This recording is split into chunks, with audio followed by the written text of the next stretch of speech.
let me just start with a bit of a recap of where we've left off, because what I wanted to get to is this cloud computing term, which we've come across already. And I think it's a term that's more or less swept us under the scene for some time now, cloud computing, under some recent years. And it sounds like it's some nice kind of new trendy technology, but in reality, it is just packaging up. It's a rainbow. It's something that's been, it's a bundling together of a whole number of technologies that have actually been with us for a long time now. In fact, cloud computing, in the simplest form, can really be thought of as outsourcing the hosting of your application, and really just outsourcing the physical servers to someone else's. Put another way, we're renting space, we're renting time on someone else's computers. But these days, we have so many more computational abilities. That is, our computers are so fast, our CPUs are so many, we have so much RAM that the newer and fancy technologies have lent themselves to this trend of hosting the more software and putting it, all the hardware off-site in the so-called cloud. So the companies, both big and small, no longer need to host their own physical hardware or a whole bunch of other roles in their own local companies. And so what I want to do this morning is dive into cloud computing, look at the problems it solves, look at the opportunities it affords, and ultimately from the ground up to see what's underneath the hood of cloud computing. So by the end of this morning, we have a better understanding of what the cloud actually is, why it's useful, and what actually is not as well. Okay, all good? So we'll start with a simple scenario. In that case, of course, when we think of the cloud, perhaps, why is it a cloud? Let me start with the simplest of questions. Why is it cloud computing, perhaps? All things. Why is the name cloud computing? Any intuition as to why that might be? Offsite hosting, yeah. But I guess to answer that, what is it cloudy about that? I guess because it uses a visual metaphor of cloud. I think that's probably it, So we can think of it as offsite hosting, but of course, I think the name cloud itself derives its origins of how the internet for some time now was drawn, which was this big kind of nebulous cloud, if you will, where if you're sort of in a technical circle and you just want to wave your hands at something, it doesn't really matter what's inside of the cloud. But at some point, you can probably appreciate, after what we talked about last week, that there are things like, inside the cloud, there are things like routers, there are things like, gateways and stuff running through these things are called packets. Yeah, let's call it cloud computing. So inside of these things, you're going to have like gateways and routers and the like, TCP and IP. Yeah. So underneath the hood, then, so to speak, is of the cloud. If I can think of this as being some kind of a transport mechanism that gets data, let's say my data from point A to point B. But what might those points A and B be? Well, again, so if I say over here on the left is my tiny little laptop of mine, somehow connected to the internet there, that could be my internet laptop, my internet enabled device or something. Maybe that's what's connecting over to the internet. And then maybe down there is a whole bunch of maybe web servers, we'll call them. So you can think of a web server as kind of looking like this. And sort of like that, yeah, sure. But I didn't want to hide away the picture so much. If I just get myself something like that, sure. That's a good one. Okay, so if I'm trying to get data from point A to point B, maybe down here is today's news, maybe it's the weather forecast, whatever it is that we're trying to ultimately host. There's a web server, yeah. Now, it turns out that it's not that hard to get a website up and running on the internet. You can, of course, use any number of languages. You can use any number of databases. And you can do so with relatively little experience now, just getting something up on the internet. In fact, it's not that hard, relatively speaking, to get an early draft or a prototype of your application, what we call like an MVP in, not basketball, but like computer business. If you're familiar with the term, do drop that into chat. Just to get like an MVP or like an early draft or a very simple service, shall we say, which we can think of as being, a first iteration. So an MVP, I think of as being like an early version of something, like a prototype, if you will, of a prototype of a business, of your company, up and running. It's just not that hard to get a minimum viable product, especially if it's just something to get online. But actually starts to get really difficult, especially if you start to have some success.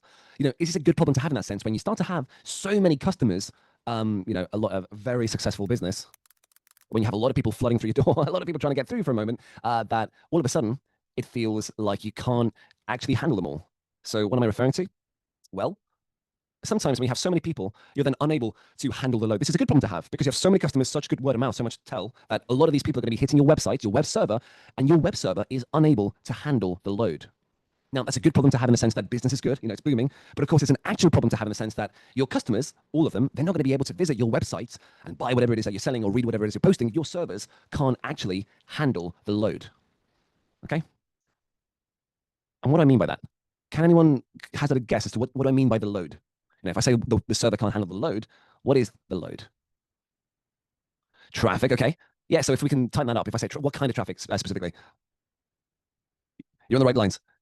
Okay, so whether that's purchase traffic or read traffic, somehow or other, it's the traffic, or let's say like the number of users. Let's say the number of users or visitors, shall we say. We need some kind of metric of time, so I'll just say per minute, if that's okay, per unit of time that your website's actually experiencing, whether that's for purchasing or something else. Now, that's often a measure against another term of art, which we're going to deem capacity. Oh, I can't use that as a background color. What would you understand by the word capacity? So Joseph said, right, that the load is measured like how much traffic. Yeah, Lucy. Okay, so let's think about this in terms of like an elevator, for example.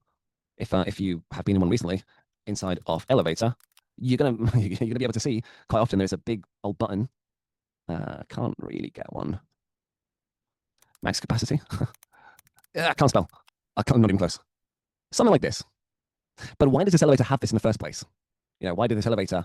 My uncle repairs Schindler elevators, by the way. Funny enough. Yeah. Okay. But I know what you're thinking, Daniel and Jesse. Like, why are these limits in the first place? Safety. Because you may recall that in a computer, you're going to have some familiar terms. So let's just think about for a second. What do you find inside of a computer, inside of a desktop PC, perhaps? Some things if you can call out just to name a handful. This is a bit of a older PC nowadays, but that's a better one. All right, so I'm seeing the brains of the CPU coming through, Daniel. That's right. So inside the computer, we've got things like the brains, the components, if you will. We know a piece of hardware that thinks its way through. We've got the graphical processing unit. So optionally, we can have something that's better at rendering video feeds, like the GPU. That's right. So that's the graphical processing unit. What else? GPU, CPU, the processor also. Central processing unit, other bits and pieces too that you can make it on screen. So maybe some form of memory, some RAM and the like, perhaps some kind of storage or longer term storage, so hard disk drive or solid state drive or the like. Okay, obviously, at the end of the day, all of these things are things that you can go to the shops and buy and stick into a box. All of these things, let's call them all this hardware, let's say, lives in the side of a box.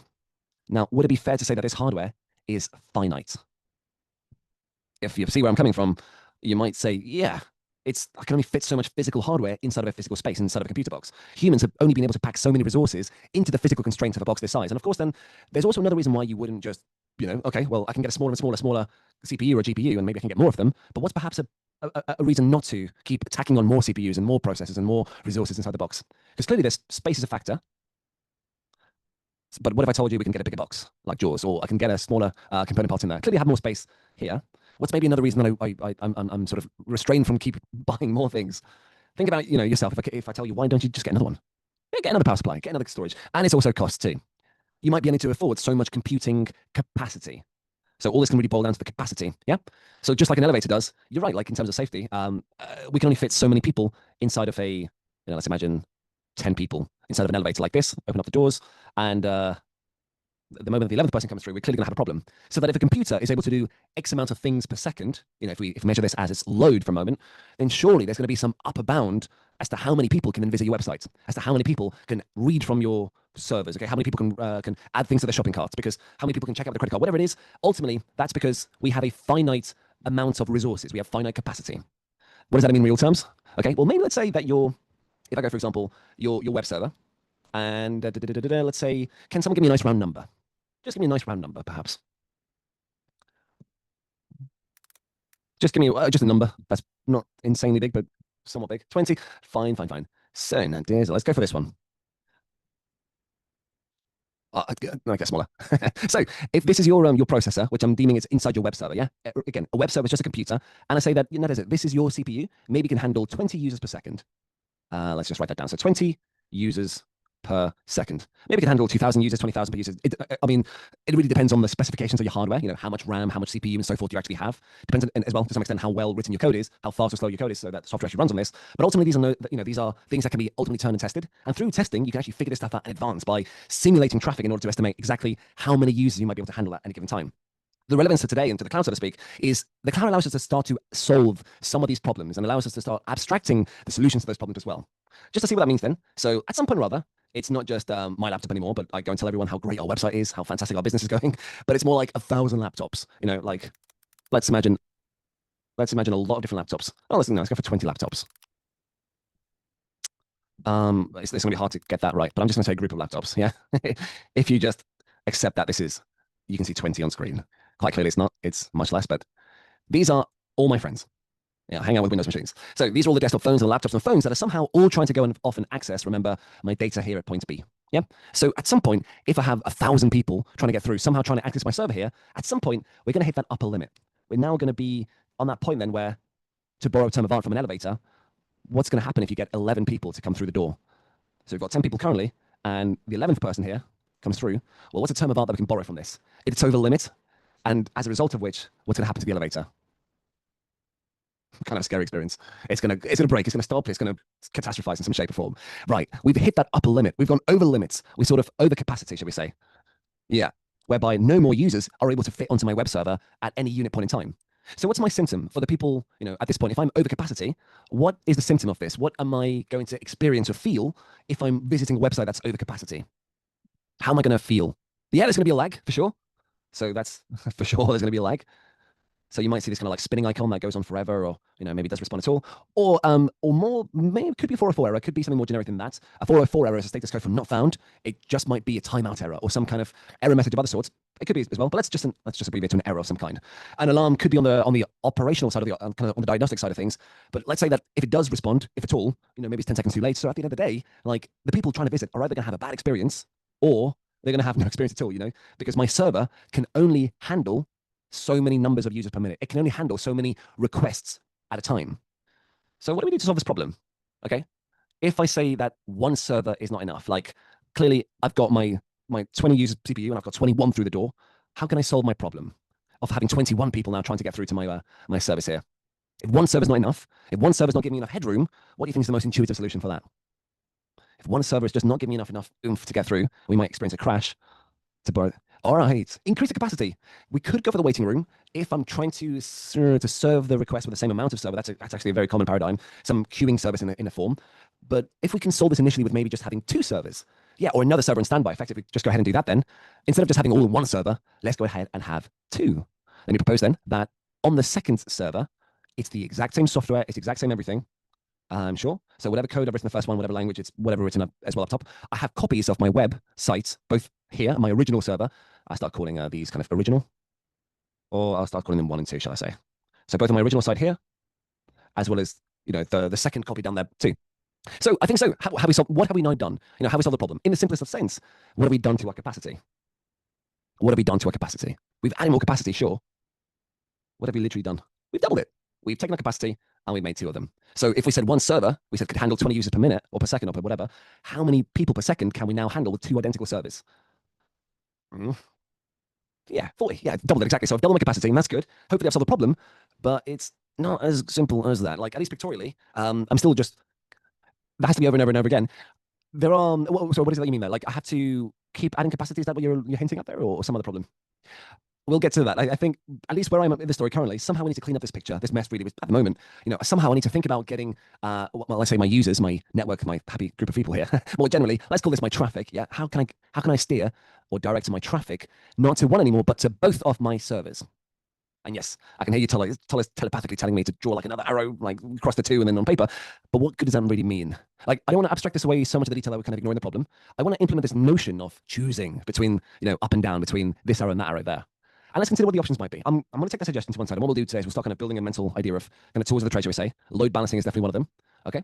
So if a user like me or, a laptop is trying to visit this website and the website is going to live at something like, let's imagine, let's go for www.toller.com, for example. Yeah, for lack of a better example. So if that's my website, ultimately, or, gmail.com or facebook.com, whatever it is.com, I actually don't want to have to broadcast different names for my servers.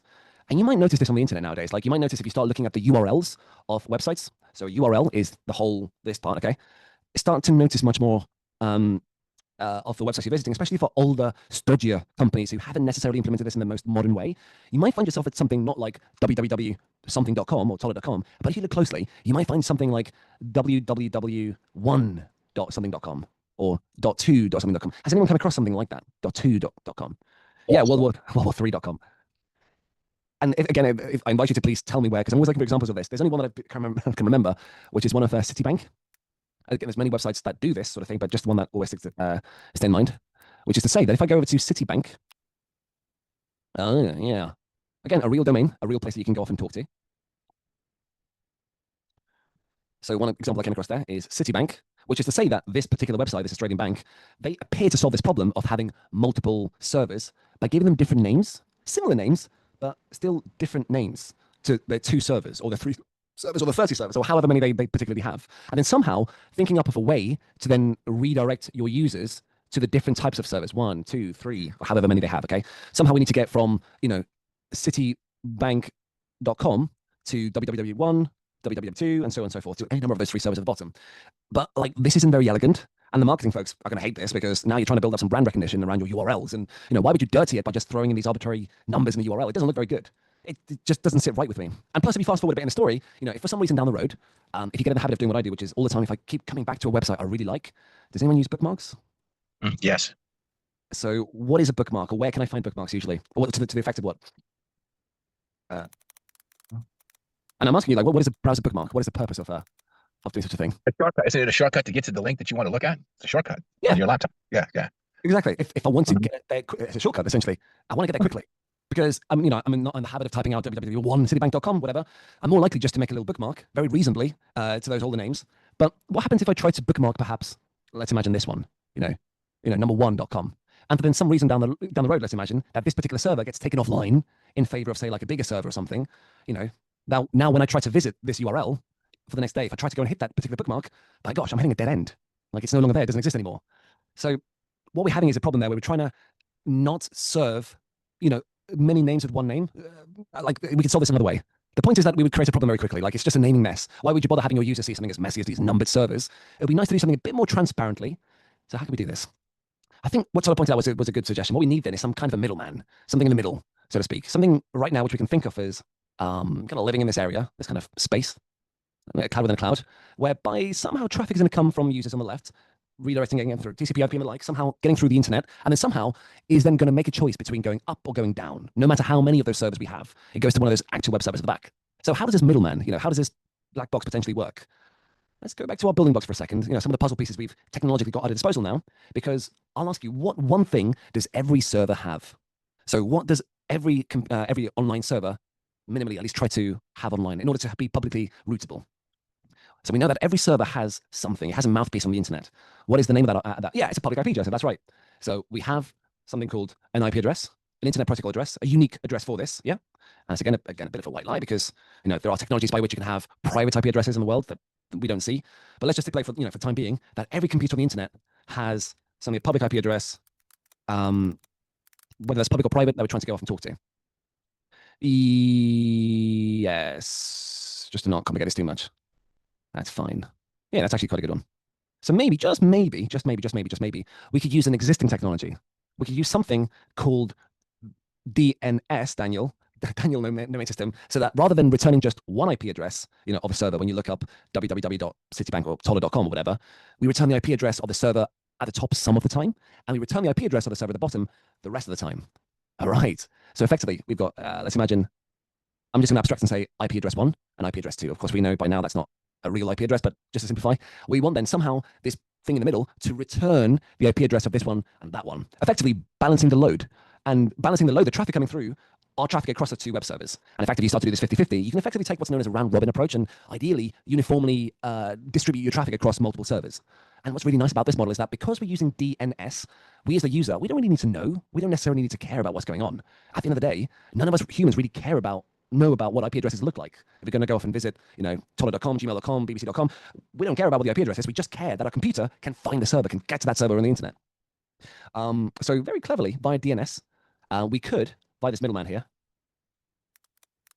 which is really just going to be some third thing. And again, I'll explain DNS properly this afternoon. I know I'm sort of glossing over details right now, but you can imagine this third device, this thing, really just being some third separate server, this kind of thing in the middle, this DNS device, if we can think of it like this. It could respond to queries coming from the left from customers with either this IP address all the time or that IP address all the time. We seem to have solved the problem a little bit. But again, most everything in cloud seems to be a trade-off at the end of the day because this technology seems just too good to be true, perhaps. Like, it's so simple. It uses an existing technology, it just uses DNS, it just works. So what prices might we pay if we use just DNS? Well, there's a problem with DNS. And I think just explain what it is first. Just if you're unfamiliar with the term, what happens if I am trying to visit, for example, example.com, toller.com, gmail.com, but my computer doesn't necessarily know how to get there, if only because, let's imagine it's only been alive for the last couple of seconds. How is it that my computer is going to be able to find its way to a server that's only just come online? It seems rather reductionist if my router then has to remember everything that there is online. Off the top of the head, does anyone remember how many IP addresses exist in the world? Like how many public IP, give or take, how many public IP addresses exist? So there is a bit of like a step through process here in order to get to this number about way more than this. So in total, a little bit lower than 6, but let's run that down to about 4.3 billion. That's actually just 2 to the power of 32. That's 2 times 2 times 2 times 2. If you get to that 32 times, you'll end up with that big old number. As a reminder, this would have been Dan's topic with you, but I'll just quickly, is it this one? This is a really good diagram. I'll come back to time to time. So the number of it's running up to 4.3 billion. That's the entirety of the internet, kind of all the possible IP addresses in this namespace, rounds up to about 4.3 billion. And I think of it a bit like origami. When we're designing our VPCs and our cider blocks, we kind of take this big oval, this huge pie, and I decide to cut it up into smaller and smaller slices. I can't fit a whole pie in my mouth. So what I'm going to do is I'm going to carve up that pie, and a pen, please work. Just give me a second. Pen's not working. Epic Pen.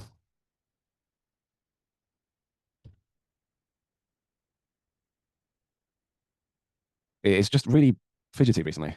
It's a pen. How hard can it be? There we are. Okay. So if I'm taking what is just as a recap, right, off networking 101, you have all the possible numbers. Has there ever been a confusion, duplication, the same? No, not that I know of, because just by the RFC document. So you'll find that this big document, it's outlined in a big old book called, not book, but this kind of elders of the internet got together and decided in the RFC 1918, which is really just going to be the technical specifications of this, that will outline, well, the problem that they initially created and then their solution headed to when it comes to private IP addresses. But to paint a more clearer picture, first of all, what we've got is, just imagine 2 to the power 32. That's just how we got to 4.3 billion. 2 to the power of 32. Yeah, so that's that number there. So that's my total amount of IP version 4 addresses. They thought that was enough back in the 80s. How wrong we were. And clearly that's way too much of a pie to fit in my mouth. So what I like to do is chop that up. And this cider block here, this kind of prefix notation is exactly that. So if I'm telling you that was initially 4.3 billion, well, 4.3 billion cut in 2 is roughly 2.147. Yeah, so that's one cut. Here's another cut. That's 2 cuts. Here's 3 cuts. Here's 4 cuts, 5 cuts, and 6 cuts, and so on. And it's a bit like origami. Paper can only fold so many times.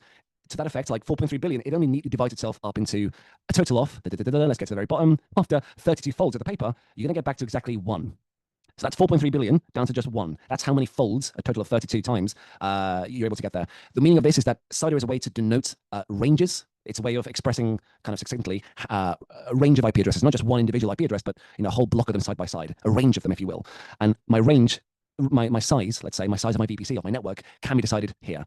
Now, there are other technologies, private IP addresses amongst them, that can get around this issue of squeezing water out of stone, of getting more than there are, kind of 4.3 billion. Obviously, we've got much more nowadays. DNS is one of those things that is the process of handing out or distributing or dispatching those IP addresses. So why am I talking about this? Because remember, the purpose of this is, if you can think about my router having a really hard job, having to remember, my little computer at home, having to remember like this kind of spreadsheet of sorts. You can at least imagine minimally it's got like 2 columns. It's got kind of name of the website and then IP address. Chances are your router doesn't have to remember 4.3 billion things, if only because that would be hugely complicated to update and would be constantly out of sync and just be a nightmare and really slow. So it doesn't. In fact, you kind of pass this information upstream, so to speak, to your internet service provider, or kind of a authority in this sake, who's trying to answer the ultimate question of, where is example.com? What is bbc.com? What is gmail.com's name, IP address? I don't know the IP address, but I do as a human, like I would do with phone numbers, remember someone's phone number. So I'm trying to get to gmail.com. I'm trying to call up, Joseph on my phone, but I don't know his phone number, but I do know that my contacts list has saved his number. That's what I'm trying to do with my Internet of Things. I'm trying to get the domain name system to recursively ask questions, a friend of a friend that asks, do you know? And the root server is kind of an authority in this case. It will, like an upside down tree. The root will have, if it doesn't have that answer, it will pass that question on to a friend of a friend. So there is other top level domains, so TLDs. If you go back to your URLs for a moment, remember these things are where you store that information. Did I go crazy? Yeah. So this is your top level domain, your TLD. We've heard of .com, but we've also heard of .co.uk, .org, .gov, a lot of other ones as well, okay? So top level domains, really just that refers to is a server, specifically something called a name server, rather, imaginatively called so, because inside of a name server, there is a file. And guess what that file is called? It's called a name file. The name file is that answer, is where you store those 4-point-something billion records of name records. Sorry, not name file. It's called a name record. I forgot. Or a zone record. Basically, that information that stores in some server's information somewhere. Well, gmail.com. You're looking for gmail.com. Well, I, as the .com top-level domain, like I'm responsible for all that stuff. .uk is over there, .org is over there. But here, .com, this particular name server, is responsible for remembering, that IP address, whatever that might be, or amongst which. So long story short, this is how we get around that issue of us humans not having to remember IP addresses and kind of offload that information request, or that retrieval that we call recursion, where eventually that answer is going to bubble its way back up to us. Eventually we're going to hit what's known as an authoritative resolver. It resolves that initial question of, well, what's the IP address of, something, example.com. I don't know. Maybe this person knows. They don't know, but they do know someone that does know. They don't know, but they do know someone that does know. Oh, it's this one. That's the server that's responsible for the upkeep of that information.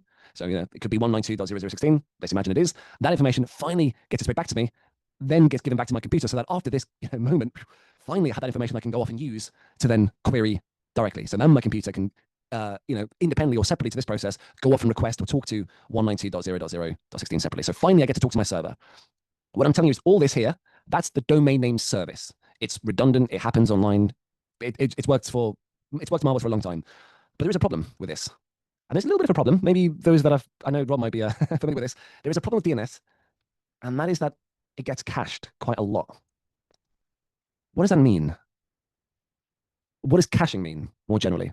Anyone want to? You probably come across this term before in computer science or kind of other terms too. What does it mean to cache something? Any inkling? I think it means it stores information, previous information of a website, so that it does not have to download that again when you try to visit the website. For the subsequent time.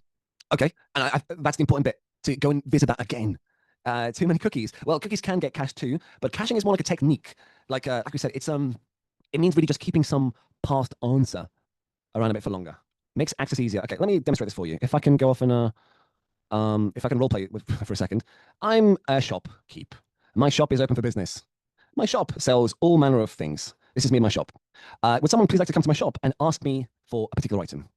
Something that you might find in a grocery store, for example. Whatever it is, feel free to come on the mic or just type that out. What is it you like to buy from my shop? Bananas. Okay, you're lucky because I have one left. Manpreet, what I like to do is actually time. I'll go ahead and do just that, okay? So, sure thing. Bananas, eh? I will do just that.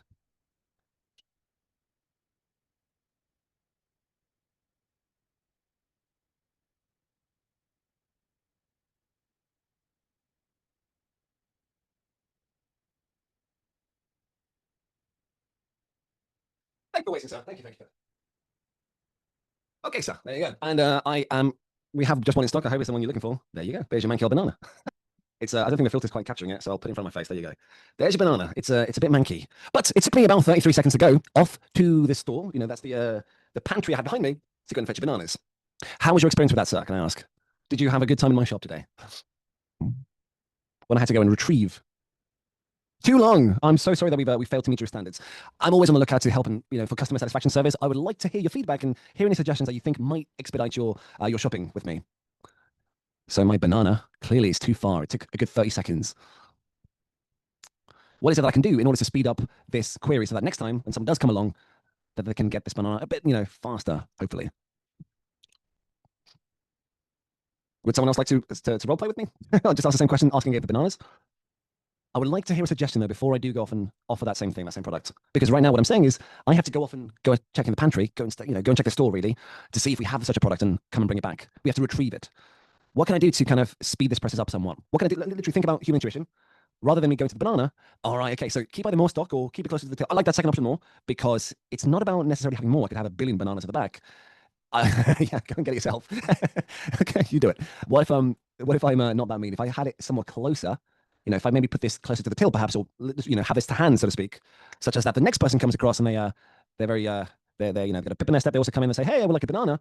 So that when someone else now asks me the same question that Manpreet just did a moment ago, we're going to do the same thing. So would someone like to ask the same question and be my green user in this case? Quite clearly, if you go and ask me the same question, would you like a banana? There you go. And there you go, Nedisa. So that took you, more time than it took me to actually click and stop. It will be quicker. So it means that one more banana, please, means it's not going to be this, and the bananas are still the same. This banana here just is kind of representing some information, some past answer. What I'm doing is I'm going to keep this information somewhere closer in a cache, so to speak, in this kind of, in a kind of like little area that's kind of closer to me, if you want to think of it this way. The upside is that I have less distance to go and travel. I don't have to walk so far to go and get my banana. Sounds great. Maybe this area is the best thing ever. Should I then store everything in the world in this particular cache? Like, clearly, this is better than pantry. Should I store everything, my entire shop, in a cache? So if you follow this logic through, that means my entire shop should be kept here, like literally to hand, on this counter. Because the answer is no. Like, I don't have enough space for that. Like, the entire purpose of the cache, I can't. Not only would it be cluttered, also it would make it then harder to find, because the entire purpose of the cache is that there's less of it, so that me finding it is for hot items, things that are easy to retrieve and get out of, frequently requested data and the like. So this logic applies at the hardware level with like CPU caches and memory caches and the like. Caching, if we go back to the answer, is the process of storing copies of that data in a faster storage location. That's what we call the cache. So that future requests for that data can be served more quickly. Yeah. So that means that we can keep some past answer, some banana from some time before, more generally some piece of information around, so that next time when the green user comes back, you can access this more quickly the second, the third time and beyond.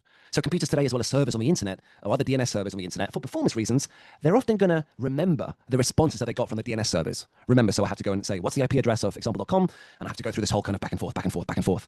Imperceptible to you, but it is work to be done. There are milliseconds that counts.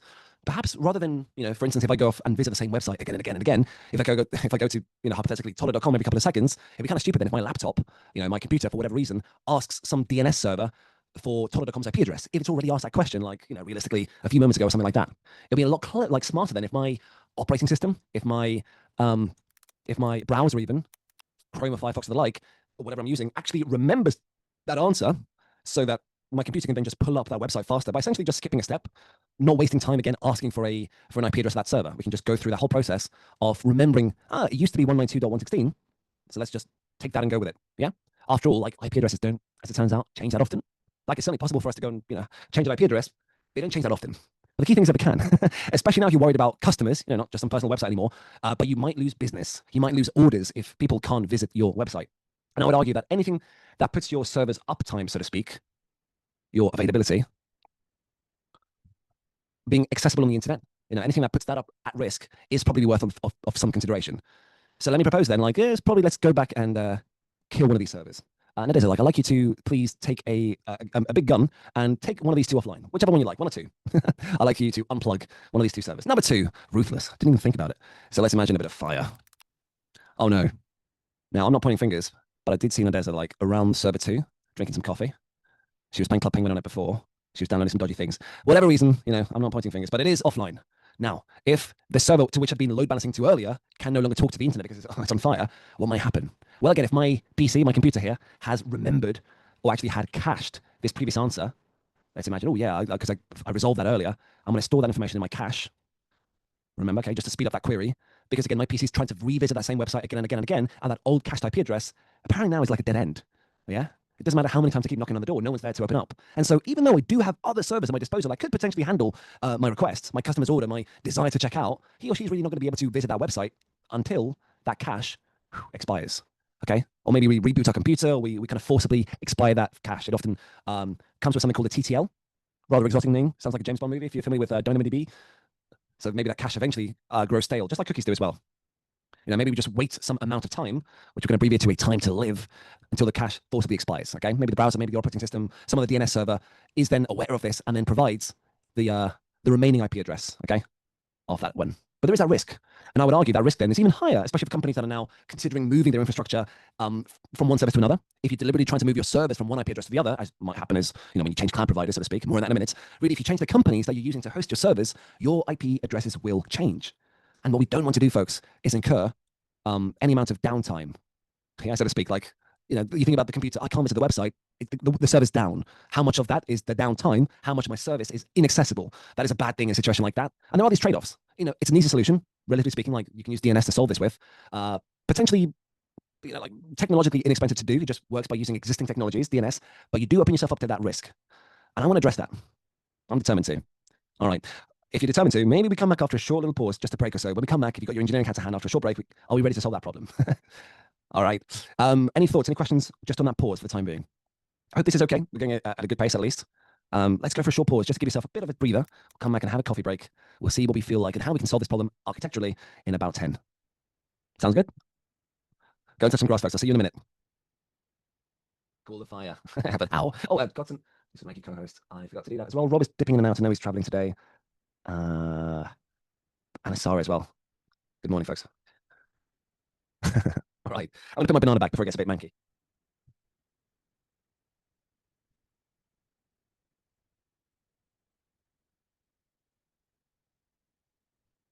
Yes, good people. Good people. All right, friends. Yes. I can't even get the temperature right in this room. I'm either too hot or too cold.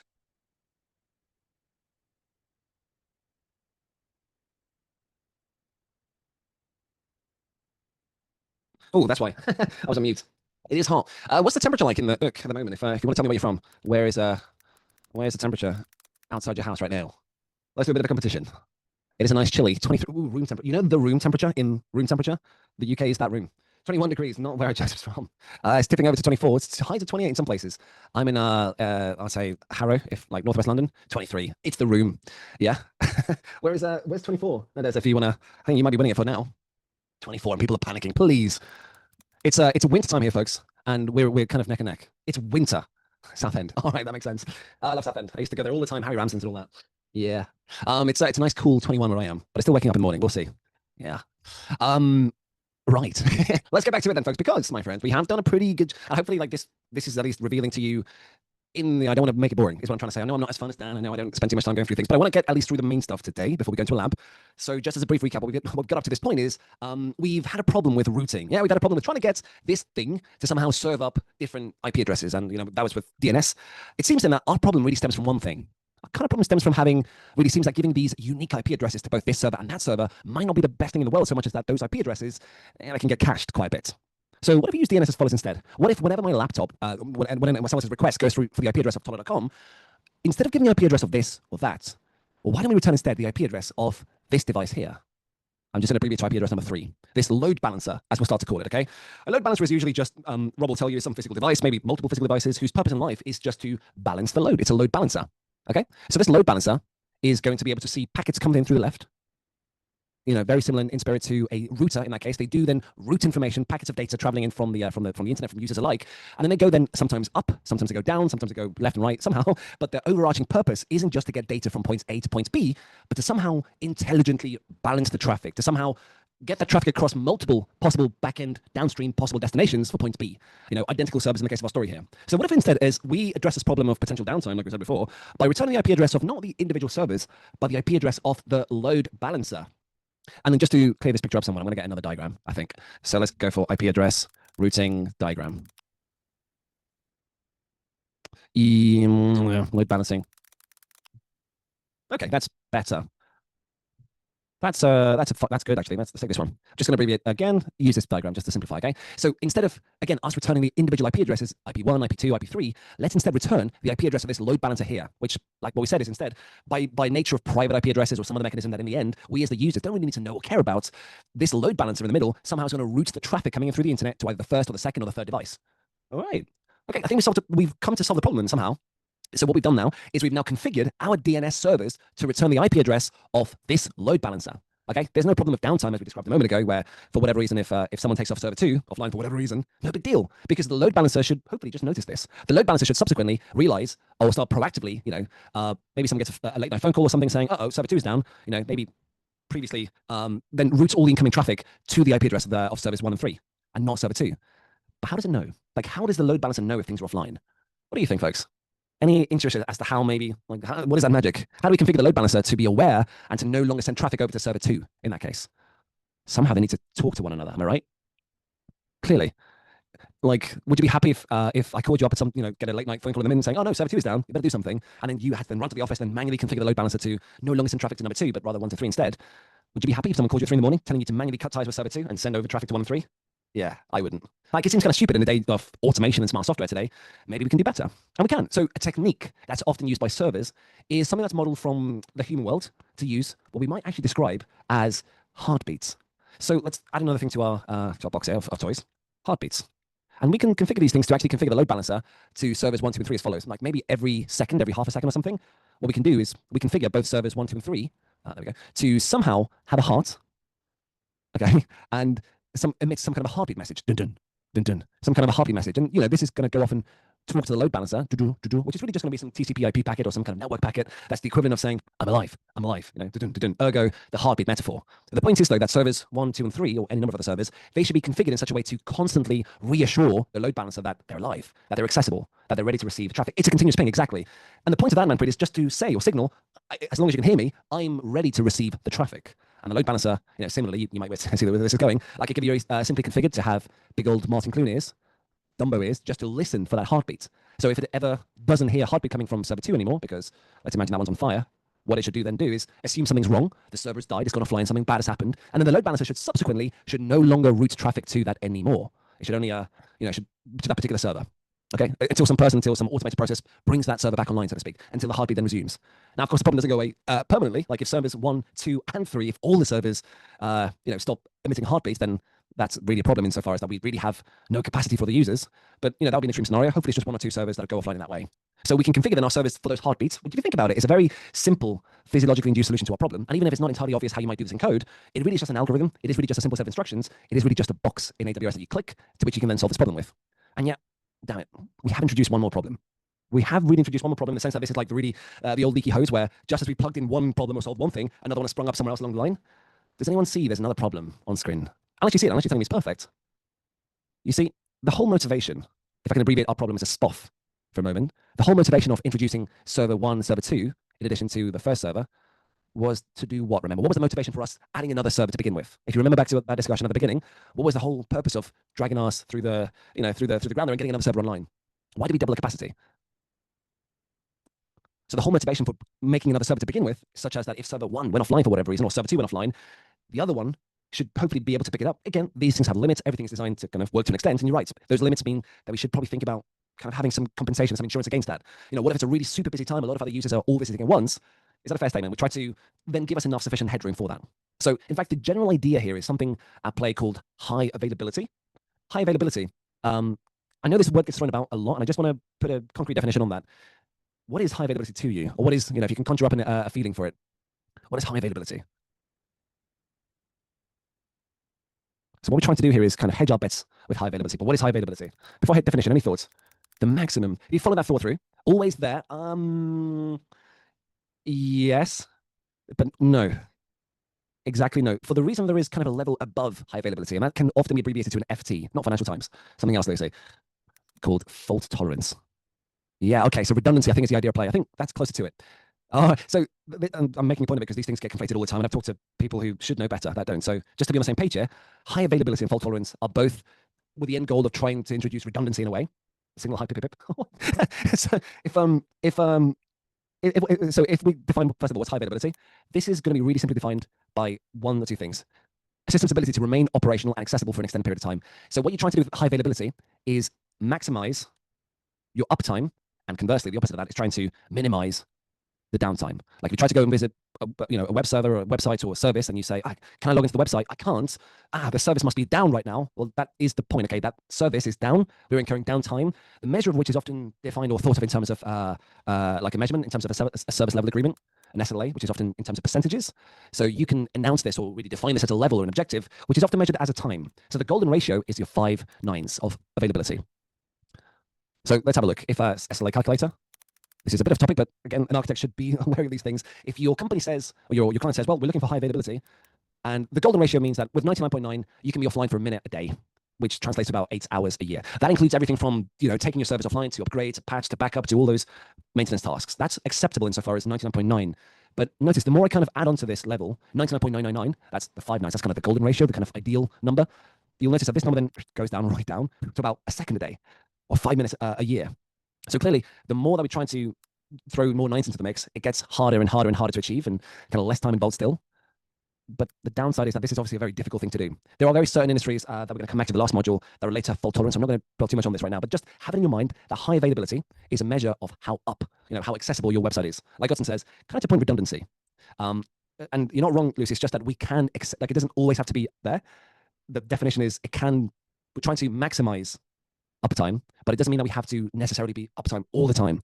For that, then it would be something else called fault tolerance, which means that like an airplane in the middle of flying, you can't afford any downtime. You can't have a second of, whoa, the plane's not flying anymore. That'd be really bad. So there are some critical scenarios where a best approach would be as much as possible, try to minimize the service being down. And this is really just done by ensuring that if one server ever did go down, you then have other servers that can pick up the load. Being highly available means that you can be tolerant to some extent of issues like this. And then, of course, load balancing is, of course, just a mere process of splitting that load between those two endpoints. But we have introduced another problem. That problem might be abbreviated as this. Any guesses? Can anyone tell me what SPOF might be? Or more simply, what is that acronym representing in this scenario? Yeah, so we've got a problem. Just as I've solved one problem by introducing a load balancer, so have I introduced a new problem, which is a SPOF. And feel free to do a quick Google search if you're not familiar with the term. A single point of failure, Manpreet. So think about this through. It's fine that I can now tolerate server 2 going offline for whatever reason, or server maybe 3 going offline for whatever reason, but what can I clearly not tolerate going offline?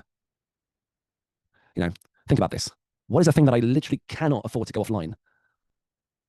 Sure, like, okay, this one can go offline. I've got the others to pick up the load. Daniel, the load balancer, exactly. What if the load balancer goes offline? Like, that's a real concern. Sure. Maybe the load balancer itself gets overloaded. Maybe the load balancer itself has some kind of issue. If the load balancer were to go offline, if that goes dark, then it doesn't matter how many more things we've got downstream, how many more web servers are potentially down there, how much money I've thrown at the problem to ensure my high availability. My server's going to be offline if this single point of failure indeed fails.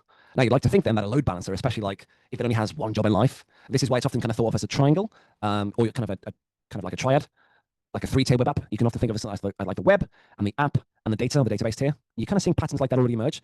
The web and your app and your kind of data tier. So some of these are kind of more task intense, so we say, than others. Like it must clearly be the case then that your load balancer here, that must be capable enough, or at least strong enough to handle twice as much traffic as any individual server. That's generally accepted as feasible insofar as your websites, but your real intellectual property, that's what's down here. That's doing a lot of work. It's talking to a database. It's writing out files. It's downloading things. A number of other features. That takes much more effort. These two things than really just what the load balancer is doing, which is really just pointing. Go that way. Go this way. It's just routing. Yeah. Routing from one server to another server, like a load balancer does. But it doesn't matter how performant your load balancer it is, because everything has a limit. The world's biggest elevator has a limit. The world's biggest computer has a limit. So how do we go ahead and architect a solution to this? It doesn't matter how performant your load balancer is. If it goes offline for whatever reason, your entire stack becomes inaccessible. So how do we solve this? Let's go back to our building blocks. Let's go back to our tools. How do we address this issue earlier? I think we addressed this issue of insufficient capacity earlier. How do we solve this issue of potential downtime earlier with regard to our web server and our 20 users? Let's go back to our familiar arsenal. So we said, what do we do? We could back up. So backing up in that case, are you suggesting that we take backups or like storage copies of the load balancer's information? Just to clean up that sentence a bit, because backing up kind of has another connotation. Do you mean to say that you have redundancy in the load balancer? I think maybe that's right. So yeah, so what we can do is, to Daniel's suggestion, is just throw more hardware at the problem. Maybe we can do the same thing as we did above by doubling the capacity. Maybe we can, like, it's not crazy enough. What if we introduce a second load balancer? Can we do such a thing? Yeah, well, why don't we? Let's introduce a second load balancer. Now, somehow, we need to then connect or have these load balancers be then able to connect to both these three web servers, okay? And so on and so forth. So how do we do this? So if you consider how like a pair of load balancers might work together, like if my first server here and my second server, my third server is there, I'm proposing that I have two load balancers, one here and one at the bottom, one here and one here. Surely both of these load balancers have to be able to talk to all three of those servers or more servers that there may be. We already have that necessity. And then somehow, remember, traffic has to come in through the internet from the left and then into the set of load balancers, but probably only to one still, because we don't want to solve this problem with DNS and just have two IP addresses out there, because again, what if one breaks? We can recreate that same problem as before if we're not careful. So what if we do this instead? What if we use this building block of heartbeats again in another way? What if we make sure that our load balancers, plural, have just one shared IP address between them? We share the IP address between them. Okay, so we share our IP address. And then a moment ago, we described this one single IP address as a single point of failure. It seemed to create that. But if we do it as follows, what if we allow the load balancers to communicate over the network with each other, such as that if one of the load balancers is constantly saying to the other, reassuring it with, I'm alive, I'm alive, I'm alive. And so what load balancers can also do, and be configured in such a way, is that only one of them operates at any given point in time. So what we'll do is we'll call this one the sheriff. I shot the sheriff, there we go. And this one's the deputy at any given point in time. So the other server, the other load balancer up top, if this one, because imagine they're both kind of reassuring each other, as heartbeat messages would go, if the second load balancer no longer hears from the first load balancer anymore, at any given point in time, because the heartbeat messages ideally are supposed to be emitted in both directions so that they can both be assured of each other's uptime. If the secondary load balancer stops hearing the primary load balancer, well, the secondary load balancer should presumptuously demote the first load balancer and then promote itself to be the sheriff. Okay, effectively assuming that first load balancer is not going to be able to go into response to traffic anyway. So the second load balancer can then effectively take on the load and then have it sent to this. The key difference is, though, that in this particular scenario, this solution, there's only one IP address that describes the whole architecture. One IP address, okay, between the two load balancers, between the three servers. We don't risk those potential dead ends that we had a moment ago with our backend servers. It's starting to get more robust. It's starting to get more highly available too, which is pretty good. Like, we've solved a lot of these problems, but we've swept one problem underneath the rug, whereby every time I draw another box, another triangle, another rectangle, another square, not just the first time, but again, another second time and so forth, we add more interconnectivity, we add some amount amongst them. What's the problem if I keep doing what I'm doing here? I keep adding more and more, if I keep throwing, hardware at the problem. Sort of similar to our earlier concern. What's the problem with this? If I keep just adding more and more cost, exactly, someone, somewhere, Daniel is going to be spending that money. So we're definitely adding a lot of cost. And indeed, I'm solving a lot of these problems just by throwing money at the problem and frankly, introducing a lot of complexity too. Just look how many edges there are already, how many arrows exist, Simply by these might refer to physical wires, which is fine, but there's also the logical configuration, which is now necessary too. And God forbid, like, what if you had a third load balancer? for extra high availability. And what about more servers? 4, 5, 6 servers down beneath as well. It's a lot of cross connections, not just physically, but also logically in terms of the requisite configuration. And this complexity does add up, and the cost certainly scales up too. Now, once a long time ago, not that long ago actually, if a company wanted to go and architect this kind of solution, you would literally have to go to the shop and buy yourself 2 load balancers. You'd have to buy 2 more web servers. You'd have to buy all the requisite Ethernet connections to interconnect the 2. And you'd probably have to buy a whole bunch of other hardware they've not even talked about, firewalls and switches and more. This is everything. Just everything would have used a solution. Anything that would have had an IT department at some shape or form would have physically gone to buy all this hardware. All of them. 100% of them would have needed to go and implement minimally this setup. They would have had to go and physically connect all this hardware. They would have had to physically configure them to implement these kind of features. They would have. But the catch is that the more and more hardware you buy, just probabilistically, the more and more you invite some kind of a failure, maybe some stupid human error. But more realistically, it's one of your hard drives that's going to fail. So there's actually hard drives that are rated in terms of for enterprises, mean time between failures. So you will rate for enterprises in terms of an MTBF, so which generally refers to how long should you expect something like a hard drive, for example, like a storage solution, to work until it stops working, okay, until it breaks, before it fails.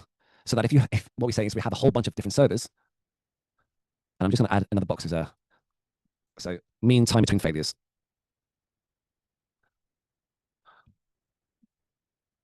Again, so we've got more and more things being added, each of which these servers has a whole bunch of hard drives. At some point, combinatorially, one of those hard drives is just going to have a failure, which is to say that you're the business, you're going to have a problem, you're going to have to fix it yourself. At some point too, we said we're also going to run out of physical space. That's also a factor too. In fact, perhaps one of the most constraining resources, especially now for startups too, is the physical space itself. You probably don't want to start housing your own servers in your own kind of garage server room, probably because you do need a special room for this. You can't exactly ask your missus, can I? She's not going to be too happy. You're going to need something a little bit more purpose-built. Typically, a special room for this with enough cooling, with enough access, security, enough electricity, enough humans to actually go, maintain this stuff. And once you start to graduate away from your own office space, your own home office, have you ever seen that picture of Bezos back in the early days of Amazon, when he's kind of I think it's in his this one.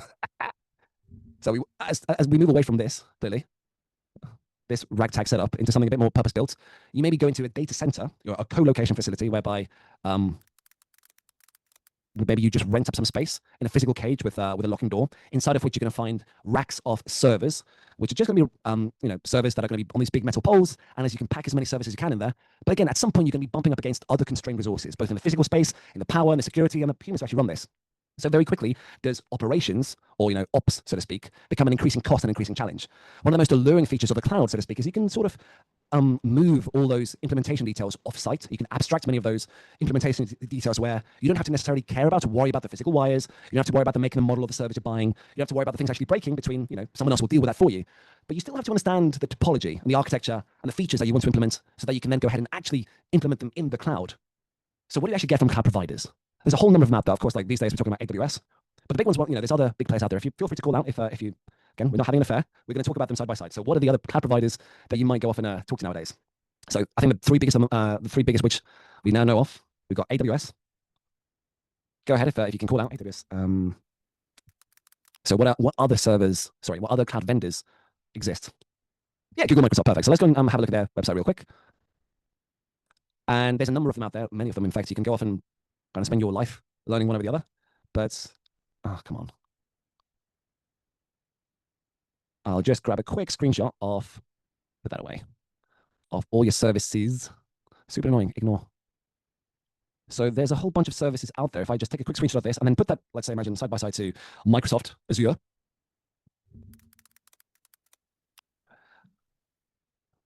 Again, the three biggest of which are these ones. All of them, they offer these days very similar palette of options. And it's outright overwhelming, especially coming from the outside. If you visit each of their websites, just how many cloud products they seem to offer now, what they kind of do, and wow factors that they push. But if you look at them more closely, you start to notice that they do generally offer a very similar standard palette of products in the cloud.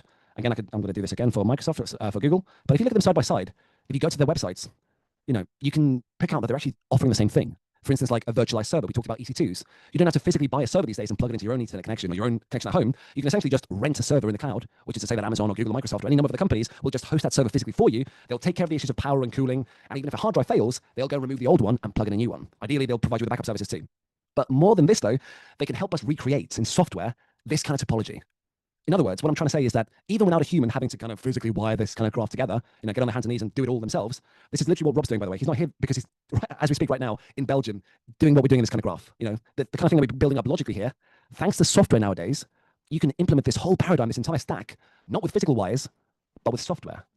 We can implement everything virtually. What does that mean? Well, that means that over the last couple of years, over the last 10 years or so, humans have been getting really good at writing software. Specifically, we've been writing software that mimics the behavior of hardware. Humans are getting really, really good at software that pretends to be a router. Humans are getting good at writing software that mimics the behavior of a load balancer. And, implementing the behavior of what we're really building here in software, while historically might have been implemented entirely purely in hardware, again, a bit of an oversimplification because, even when something is brought as in hardware, there is, of course, software running on that hardware to actually make it do something. But the point is that there's no longer dedicated services. You can use anything. You can use like a old generic PC somewhere, your old laptop perhaps, and really transform that hardware into a certain role, into a backend server, into a backend database, a load balancer, a switch, a router, any number of other things. And so what we're really getting from companies like Amazon Web Services is the ability to build up your infrastructure as software, as a service. In fact, the buzzword here is, the acronym is IaaS, infrastructure as a service, so that when you go off to buy, when you sign up for an account for any of these services, so when you get an account on these companies' cloud platforms, you pass in your credit card information or your invoicing information, and you literally, via a command line tool, so by keyboard or a nice GUI, you point and click and say, I want you to go and give me 2 servers and 1 load balancer. Or if you have enough money in the bank, you say, give me 2 servers and 2 load balancers configured for high availability. Or better yet, you don't say any of that. You just tell the provider, give me the web server and give me a load balancer, and you deal with the process of scaling those things as needed. In fact, another buzzword du jour here is one called scaling, which we looked at last week. So infrastructure as a service, and auto scaling, which refers to a feature implemented in software whereby if the cloud vendor notices that your servers, they're getting a lot more traffic, they notice that business is good, it's the holiday season, you're bumping up against just how many users your 1 or 2, 3 servers can actually handle. Well, auto scaling, automatic scaling, is a feature that will enable the cloud provider just to turn on virtually more servers for you, so that you can go from 2 to 3 to 10 automatically. So you could be happily asleep in the middle of the night, and even though your traffic is peaking, it's going out of control, that doesn't matter, because your architecture should be able to automatically scale. Better yet, especially financially, if the cloud provider notices that maybe, okay, 12 hours later, all your customers have gone to sleep, we don't actually need all this excess capacity anymore, or maybe the holidays now in the past or something, you don't really need that excess capacity anymore. Auto scaling also dictates that those servers can be virtually turned off.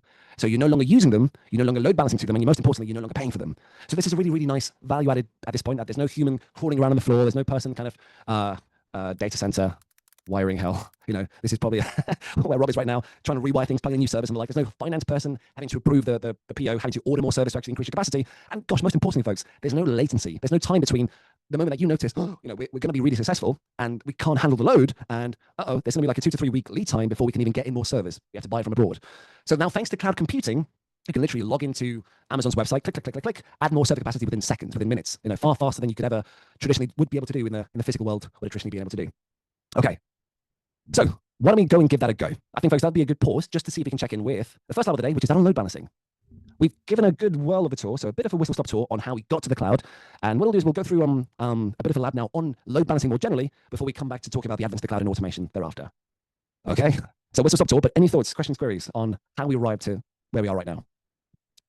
I'll keep an eye on the chat, but just give me a moment as I log in and I find us the lab of the day. So what we're going to be building up is this notion of high availability insofar as having a load balancer, which is going to be hearing in for those heartbeat messages. They call them target groups, but again, different cloud vendors call them different things. In the end, these are just branding names that they give them, but simply just answer engineering challenges that exist. So to your earlier point, Joseph, this is how companies would have had to have done this, and they still do. Anything on premises would require you to have a load balancer, would require you to be thinking about this. The reason that Rob's not here today is because he's in Belgium, sorting out something to do with Palo Alto Networks. If you don't know, Palo Alto are a software company. They also do load balancers. They do offer this service, this product. They also offer this as a security features too. So they also have next generation firewalls and the like. So he's setting that up in a company. Again, Amazon have their own version, and we're going to have a look at that now. But let's have a peek. Okie dokie. I think that's what I want. Just to double check, I'm going to open it up and have a look at these two side by side. That'd be a cool one.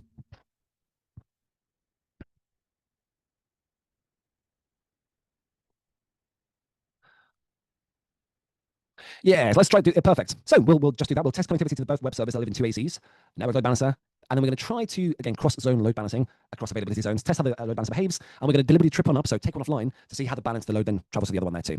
Try this one, folks, if you can first. This one will take an hour. So what we'll do is I'll change my time back to Brazil, so 7, 8, 9, 10, 11. So that means we maybe want to do this both together. What if we do both the lab and the lunch in one sweep? That is, if we do this lab, which will take an hour, followed by lunch, which will be an hour, which means we come back at 1 p.m. Is that correct? Just double check for me, mentors, if you could. I need to change my time back. I'm really bad at time zones. but I think that's what we want to do. And so if you could very kindly just get this lab loaded, we'll try Introduction to Load Balancing. And as a stretch activity, so optional, and this is only again if you have time, to also try troubleshooting with a load balancer. Perfect. Let's go for lab and lunch to be back by 1 p.m. All right, that's in the room. Do double check before we go that the links do work. If not, you can find just by searching. It's called Introduction to Elastic Load Balancing. That'll be nice and easy walk in the park with how to get going with it, okay? So pretty self-explanatory. We've got myself. I know I'll be filling in for both, well, we've got, sorry, we've got Godson. So 2 very experienced mentors in the house, but we'll go into 3 rooms just to have some space to work with. All right, let's break off then. Yeah, sure thing. I'll put that in Teams as well, not to worry. Let's do that then. So folks, if we go into our rooms, I will see you when I see you. Keep an eye out for Teams. I'll post that in a minute. I'm just going to open up the rooms first. Perfect. All right then, folks. See you in a bit.